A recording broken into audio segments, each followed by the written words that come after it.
Naam, tunaangazia kunako taarifa za siasa, mtazamaji wa Biomedia. Jina langu ni Official Rosby na hii ni Biomedia. Nikuulize, je, umesubscribe? Kama bado, basi hakikisha unakuwa mtu wa kwanza kabisa kupata taarifa mbalimbali kwa kubonyeza neno lililoandikwa subscribe. Tuangazie taarifa ambako Mange ametoboa siri sakata la kesi ya Mheshimiwa Lissu lafika babaya. Wakili wake achukua maamuzi mazito, serikali yaweka kigingi. Karibu sana. Najua hujaweza kufahamu kwa undani, lakini katika taarifa hii basi tutakwenda kufahamu nini ambacho kinaendelea. Ni wakili maarufu kutoka Marekani, Robert Amsterdam, ambaye ni sehemu ya timu ya wanasheria wa Tundu Antipas Lissu, ameibua wasiwasi mkubwa sana kuhusu mazingira ya kizuizini ya mwanasiasa huyo, akidai kuwa yanakiuka haki za binadamu pamoja na utu. Kauli hiyo imekuja wakati ambako mjadala kuhusu kesi ya Lissu ukiendelea kushika kasi ndani na nje ya Tanzania. Katika taarifa yake, wakili huyo alieleza kuwa Lissu anashikiliwa katika hali ya upweke gerezani baada ya wafungwa wengine kuondolewa katika chumba chake, na alidai kuwa hatua hiyo imemfanya kiongozi huyo wa upinzani kubaki peke yake bila mwingiliano wa kawaida wa jamii, hali ambayo pia imeibua maswali makubwa kuhusu ustawi wake wa kisaikolojia na haki zake za msingi akiwa kizuizini. Aidha, wakili huyo pia aliweza kubainisha kuwa kamera za uangalizi zimewekwa ili kumfuatilia Lissu muda wote, akisema kuwa ufuatiliaji huo unafanyika hata katika nyakati binafsi. Na kwa mujibu wa Amsterdam, hatua hiyo si tu inavunja faragha ya mfungwa, bali pia ni ya kudhalilisha na isiyokubalika kisheria pamoja na kukiuka misingi ya utu wa binadamu.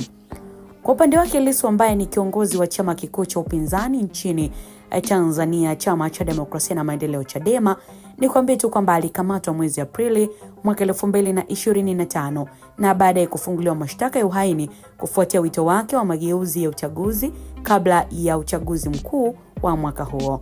Tangu wakati huo, suala lake limekuwa kitovu cha mijadala mikali ya kisiasa na kisheria. Hata hivyo, wakili huyo Amsterdam alieleza kuwa timu ya mawakili imechukua hatua ya kuwasiliana na UN Working Group on Arbitrary Detention, taasisi ya Umoja wa Mataifa ambayo inashughulikia masuala ya watu wanaoshikiliwa kinyume cha sheria. Na kwa mujibu wa taarifa hiyo, kundi hilo limetoa wito wa kuachiliwa mara moja kwa Lissu, likisisitiza kuwa kuna umuhimu wa kuheshimiwa kwa haki za binadamu na taratibu za kisheria. Kauli hiyo pia imeongeza uzito wa mjadala wa kimataifa kuhusu kesi ya Lissu, huku wadau mbalimbali wakianza kuangalia kwa karibu namna ambavyo haki za wafungwa wa kisiasa zinavyoshughulikiwa. Wapo ambao wanaona taswira ya Tanzania katika jukwaa la kimataifa, hasa linapokuja suala la utawala wa sheria na demokrasia. Na hata hivyo, mjadala umeendelea kugawanyika, ambapo baadhi ya wananchi na wachambuzi wa siasa wanaona kuwa mamlaka zinapaswa kupewa nafasi ya kushughulikia mashtaka hayo kwa mujibu wa sheria za nchi, huku wengine wakisisitiza kuwa haki za msingi za binadamu hazipaswi kukiukwa kwa sababu yoyote ile. Kadiri shinikizo la kimataifa na mjadala wa ndani unavyoendelea kuongezeka, mustakabali wa kesi ya Lissu unaendelea kufuatiliwa kwa karibu, ukiwa ni moja ya masuala nyeti zaidi katika siasa za Tanzania kwa sasa. Unaona gani mtazamaji wetu? Endelea kuandika moja kwa moja kupitia maoni, na tuendelea kufuatilia kwa kina kuona hatima itakuwa ni ipi, na tutaendelea kukusogezea taarifa kamili.